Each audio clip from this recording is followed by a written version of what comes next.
नमस्कार, आप देख रहे हैं सत्य हुंकार में आपके साथ सत्यपाल। फरीदाबाद लोकसभा चुनाव अब धीरे धीरे अपने चरम पर चढ़ता चला जा रहा है। दोस्तों, आपको बता दें कि हमने ये सवाल बार बार किया है कि आखिर 2024 के इन आम चुनावों में फरीदाबाद लोकसभा से सांसद कौन होगा, यानी फरीदाबाद की सत्ता का ताज आखिर किसके सर चढ़ेगा। हमने शुरू से ही इस पर नजर बना के रखी और हर दिन बदलते उन हालातों को समझने की कोशिश की, ये जानने की कोशिश की कि आखिर चुनाव की गति अब किधर जा रही है। क्योंकि फरीदाबाद लोकसभा का चुनाव बहुत ही कड़े मुकाबले से गुजरने की संभावनाओं के साथ 3 तारीख को विधिवत रूप से शुरू हुआ। ये अलग बात है कि पहले तक जब तक कांग्रेस के प्रत्याशी घोषित नहीं हुए थे, या मैं कहूं कि गठबंधन के प्रत्याशी घोषित नहीं हुए थे, तब तक ये माना जा रहा था कि राज्य मंत्री कृष्णपाल गुर्जर के सामने कोई मुकाबला नहीं है। और तभी नारा भी दिया जाने लगा कि अब की बार 10 लाख पार। एक अच्छा खासा उत्साह देखा जा रहा था और वो बार बार ये कह रहे थे कि जब सामने कोई प्रत्याशी ही नहीं है तो फिर मुकाबला क्या होगा। आरोप ये भी लगाए जा रहे थे कि कांग्रेस, या मैं कहूँ कि गठबंधन के द्वारा कोई भी प्रत्याशी मैदान में नहीं आ रहा है और कोई भी आदमी कृष्णपाल के सामने चुनाव लड़ने की हिम्मत नहीं दिखा पा रहा है। कुछ इस तरह से बातें हो रही थी। लेकिन जैसे ही कांग्रेस प्रत्याशी की घोषणा महेंद्र प्रताप सिंह के रूप में हुई, एकदम से पूरे के पूरे लोकसभा चुनाव में एक अलग तरह का माहौल बन गया। और बात कुछ दिन अलग हो गई जब 3 तारीख को महेंद्र प्रताप ने वो मीटिंग करके 12 सेक्टर में वो ताकत झोंक कर जो दिखाई, जो हम लोगों का एकजुट हुए और जो चुनाव प्रक्रिया में नामांकन की तैयारी की गई, नामांकन किया गया, उस दिन पूरे फरीदाबाद में ये माहौल बन गया था कि चुनाव मुकाबला जो है वो कड़ा होगा। ऐसा नहीं है, साथ साथ ये भी लगने लगा था कि हो सकता है अब की बार फरीदाबाद लोकसभा की सत्ता पर महेंद्र प्रताप काबिज हो सकते हैं। ऐसा लगने लगा था कि भारतीय जनता पार्टी को अगर कोई हरा सकता है तो वो महेंद्र प्रताप हैं।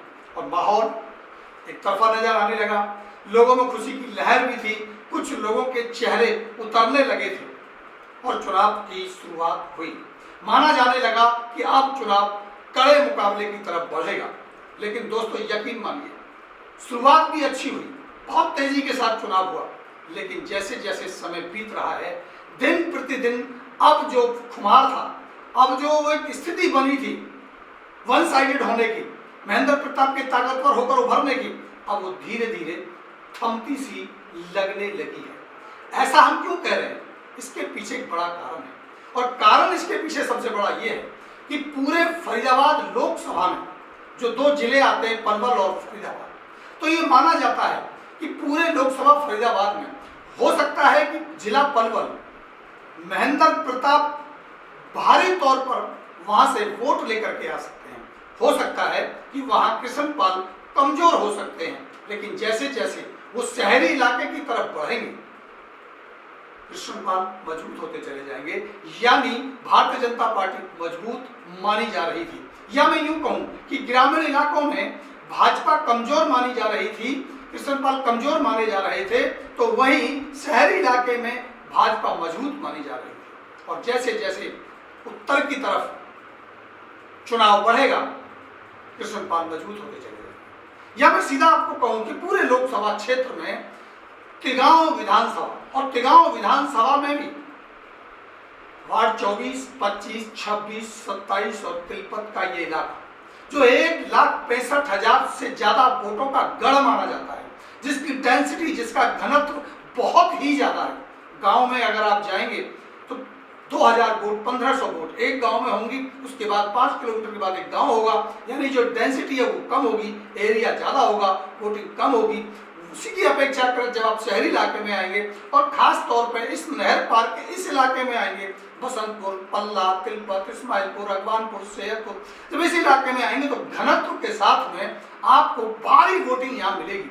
और यहाँ कृष्णपाल की मजबूत पकड़ मानी जा रही थी और देखा यह जा रहा था कि इस क्षेत्र से जो भी कैंडिडेट अपना स्थिति को संभाल लेगा वो इस चुनाव में मुकाबले की तरफ बढ़ेगा। शुरुआती दौर में ये माना जाने लगा कि यहाँ भी महेंद्र प्रताप बराबरी की टक्कर दे सकते हैं।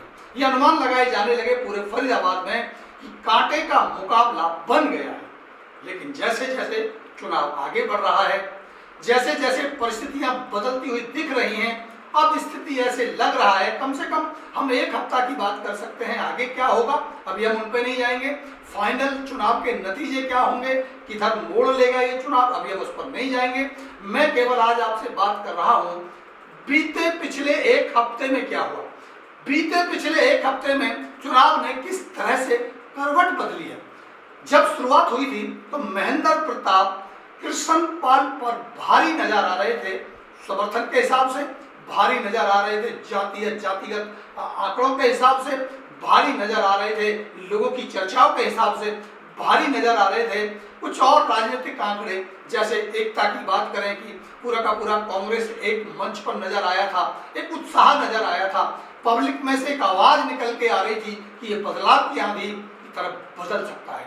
ये एहसास जैसे ही भाजपा प्रत्याशी कृष्णपाल को हुआ, उन्होंने अपनी रणनीति में एकाएक बदलाव किया और वो बदलाव इतना तेजी से हुआ, चाहे वो मीटिंगों में हाउसफुल होने की बात हो, लोगों को जुटाने की बात हो, जो कुर्सियां खाली नजर आती थी उनको भरने की बात हो, या फिर सोशल मीडिया की बात हो, चाहे भी वो जैसे कंट्रोल किया हो उसको कंट्रोल किया, डैमेज कंट्रोल किया गया। और नतीजा ये निकला कि जैसे जैसे ये हफ्ता खत्म हुआ, इतवार होते होते जो धमाका भाजपा की तरफ से किया गया, जो बड़ी बड़ी रैलियों की जो गूंज सुनाई दी, वो कहीं ना कहीं इस चुनाव को मोड़ती हुई दिखाई दी। यानी बीते पिछले एक हफ्ते में जो माहौल एक तरफा जा रहा था महेंद्र प्रताप की तरफ, अब वो बैक होता हुआ, या मैं कहूँ कि वो संभलता हुआ नजर आया। अगर कल की हम बात करें बीते कल इतवार की, तो इतवार में महेंद्र प्रताप की एक रैली पूर्व विधायक ललित नागर नृत्य गांव में सराय से लेकर बसंतपुर तक प्रस्तावित कर दी। पहली बार हमने ऐसा देखा कि चुनावों के ठीक पीक टाइम पर, जब चुनाव पीक टाइम पर चल रहा होगा, तब कार्यकर्ताओं को मनाने और समझाने की कोशिशें हो रही होंगी, तब एक माहौल बनाने की कोशिश में प्रत्याशी व्यस्त हो जाते होंगे, तब एक रैली का आयोजन किया गया। अमूमन यही देखा जाता है कि रैली का आयोजन हमेशा आखिरी दिनों में किया जाता है, जब पूरी ताकत को झोंका जाता है। और जो रैली का आयोजन किया गया वो पद यात्रा थी, वो सड़क यात्रा थी, वो रैली के रूप में थी, कोई भी नाम दे लीजिए, लेकिन सराय से बसंतपुर तक जो रोड शो निकाला गया, उस रोड शो ने महेंद्र प्रताप की पहुंच, महेंद्र प्रताप की पकड़, महेंद्र प्रताप की उपस्थिति, महेंद्र प्रताप की ताकत को आखिरकार इस क्षेत्र में कमजोर दिखा दिया। क्योंकि उस पूरे के पूरे काफिले में अगर आप देखेंगे, तस्वीरें आप देखेंगे मेरे साथ साथ, तो एक गाड़ी आगे लगाई गई और उसको तेज गति से निकालते हुए जो पीछे जो गाड़ियां थी, जो काफिला था, वो टूट गया और अकेले महेंद्र प्रताप जगह जगह 40-40, 50-50 लोगों के साथ स्वागत कराते हुए बसंतपुर तक चले गए। कोई भी जनता में किसी भी तरह का कोई मैसेज नहीं छोड़ सके। और हमारे अपने एनालिसिस में वो जो यात्रा थी, वो जो मैं कहूँ कि वो जो रोड शो था, वो फेल साबित हुआ। अब उसके पीछे कोई राजनीतिक मंशा है क्या, कोई राजनीतिक मैं कहूँ कि षड्यंत्र है क्या, इस पर मैं अभी नहीं जाऊंगा। लेकिन जिसकी जरूरत नहीं थी वो की गई। लेकिन इस रोड शो से एक बात तो स्पष्ट हो गई कि कहीं ना कहीं कांग्रेस खेमे में गठबंधन के प्रत्याशी के साथ कमी है, मैनेजमेंट की कमी है, कार्यकर्ताओं को एकजुट कर अपनी ताकत दिखाने की उस रणनीति की जो चुनाव को दिशा दे देती है। और वहीं दूसरी तरफ अगर हम देखें तो जो मीटिंगें इतवार को की गई, खासतौर पर 24 वार्ड में रविकांत भड़ाना ने जिस तरह की रैली अंत शाम होते होते की हजारों लोगों की तादाद को जुटा करके और उत्साह के साथ जो स्वागत हुआ, उसकी बात करें, या पूरे हफ्ते में, चाहे वो सेहतपुर में ओम प्रकाश रक्षवाल के द्वारा बुलाई गई वो रैली हो, या वो रवि भड़ाना के द्वारा बुलाई गई रैली बसंतपुर में हो, या वो 24 में बुलाई गई रैली रविकांत भड़ाना के द्वारा हो, या वो सराय में बुलाई गई रैली बिल्लू पहलवान यानी जितेंद्र यादव के द्वारा हो, या वो तिलपत में बुलाई गई रैली उमेश शर्मा के द्वारा हो। इनमें जो उत्साह था, उनमें जो लोग दिखाई दिए, वो कम से कम इस बात की गवाही दे गए कि जनता की भीड़ वहां दिखाई दी। और यही बात तय करती है कि जो बैकअप कर चुका था, जो पैकअप करने की स्थिति में चुनाव आ गया था, उसको वापस करने की कोशिश हुई है। अंततः मैं आपको ये बात बड़ी ही स्पष्टता से कह देना चाहता हूं कि एक हफ्ता जो चुनावों का बीता है, 6 तारीख से और आज 13 तारीख तक, ये शुरुआती दौर में कृष्णपाल के लिए मुश्किल भरा रहा, महेंद्र प्रताप के फेवर में रहा। जैसे जैसे समय बीता, कल इतवार की शाम होते होते ये चुनाव वापसी करता हुआ दिखाई दिया भारतीय जनता पार्टी की तरफ। ये मैं बड़ी स्पष्टता के साथ अपना जो विचार है वो मैं आप तक दे रहा हूं। अब सवाल ये है कि आज सोमवार से अगले इतवार की शाम तक ये चुनाव किधर मोड़ लेगा, ये तय करेगी उस प्रत्याशी की रणनीति, ये तय करेंगे उसके कार्यकर्ता, ये तय करेंगी जनता में उमड़ता हुआ जो विचार है वो तय करेगा, और इस पर हमारी नजर रहेगी। एक हफ्ता अगला होगा और उसके बाद निर्णायक स्थिति में आप और हम पहुंच सकते हैं कि आखिर होने वाला क्या है। अगर आप ग्रामीण इलाकों में जाएंगे तो आज भी महेंद्र प्रताप मजबूत स्थिति में नजर आते हैं, जो बातों से पता चल रहा है। शहरी इलाके में आज एक बार फिर भारतीय जनता पार्टी ने वापसी कर ली है, और ध्यान रहे पूरे लोकसभा क्षेत्र में 14 लाख से ज्यादा वोटिंग इसी शहरी इलाके में मैं कहूं, या मैं ये कहूं कि जो फरीदाबाद जिला है उसमें 14 लाख से ज्यादा की वोटिंग है, और पलवल क्षेत्र में कम वोटिंग है। अब ये समझना होगा इस पूरे के पूरे जातिगत आंकड़ों के आधार पर, परिस्थितियों के आंकड़ों के आधार पर, और शहरी और ग्रामीण की जो भूमिका रहने वाली उसके आधार पर, जनता के मूड के आधार पर, और जो मीडिया रिपोर्ट्स हैं उनके आधार पर हम ये समझने की कोशिश करेंगे कि आखिर फरीदाबाद लोकसभा का ताज किसके सर सजेगा। इस पर हमारी नजर लगातार रहेगी। अगले हफ्ते फिर हम इस रिव्यू को आप तक भेजेंगे और हर दिन की खबर आप तक पहुंचाते रहेंगे, नजर रखेंगे।